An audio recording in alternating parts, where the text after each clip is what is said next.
Hey, Scott, how are you? I'm good, Paul. How are you? I'm bloody marvelous. Congratulations on the film. Thank you.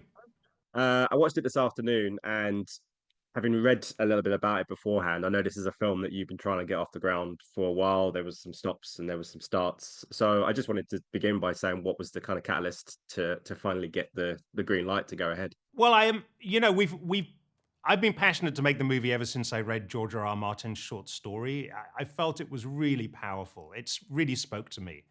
And I've always been obsessed with fairy tales, and especially having kids. I've seen both the sanitized version of the fairy tale, the Disneyfied version, but then I've also read the original fairy tales, the original Brothers Grimm, or the original Hans Christian Andersen, where the Little Mermaid dies at the end of the story. And I've always been excited about the idea of telling an adult fairy tale. So I read George's story and I feel, oh, this is exactly what George has written. It's a fairy tale, it has a moral, be careful what you wish for. And it's got these dark characters that George writes so well, and it's got this fabulous twist at the end. So ever since I read that, I thought this is something that this is in my wheelhouse. It's something I'm excited to do. Other things got in the way. I went and made other movies, but I was always passionate about, getting this in front of the cameras. Milla was telling me, well, mentioned to her just now about the visuals and about how they were able to kind of step inside and see kind of the world as they were doing it, and she couldn't put her finger on what the technology was, so she was probably going to give the answer to. She actually ran in. I was in the middle of an interview and asked me. That was me. We shot with the Unreal Engine, which allowed us to have real-time rendering, so that the actors could actually see themselves in the environments that we had already created. And that was kind of like a low-res environment.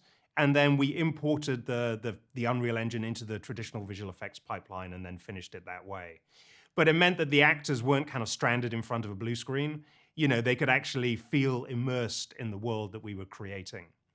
And the reason why I went that route was I felt like this adult fairy tale deserved a unique look, and I wanted a slightly fairy tale, slightly stylized look for the film, and to be kind of influenced by a lot of kind of painters that I loved, like Hieronymus Bosch.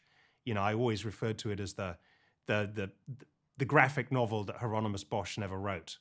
It's dark and it's twisted and it's got that kind of wonderful painterly feel to it. You've been doing this for 30 odd years now, close to making these big movies and smaller movies. Does it still give you the same thrills now?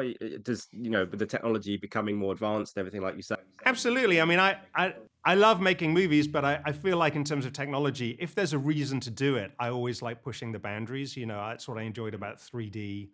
Here, the idea of real-time rendering and using the Unreal Engine was very exciting. No one had ever really done it before. So it was very exciting to be on that kind of cutting edge. But for a reason, to provide a look that no one had ever really seen before, that could be super stylized and very different to anything that's out there in cinemas. I really wanted to make a cinematic movie, something that screamed, you have to see me on a big screen, and I felt this was the way to do it. But also, just from an acting standpoint, to work with Milla and Dave was terrific. I've obviously made a lot of movies with Milla where she's the lead of the movie. This is really the first time we've done like a real two-hander, where it's these two characters that don't quite trust one another and may have their own motives, that constantly kind of perhaps betray one another. That was very, very exciting. It reminded me of spaghetti westerns I grew up loving. The Good, the Bad, and the Ugly, Two Mules for Sister Sarah. I felt like there was a lot of spaghetti western tropes in the original short story that George wrote. And that's why in the movie we made, there's a lot of Western iconography as well. Yeah, I do love Dave's hat, I have to say. He did too. Paul, yeah, absolutely. Paul, listen, that's my time up, but thank you so much for your time. I wish you all the best for the film. Thank you. Cheers. Bye. Thank you so much. Cheers. Bye-bye. Ladies and gentlemen, you're watching Hey You Guys! Hey, you guys! Hey, you guys! Hey, that's what they all say. Hey, you guys! Hey, you guys!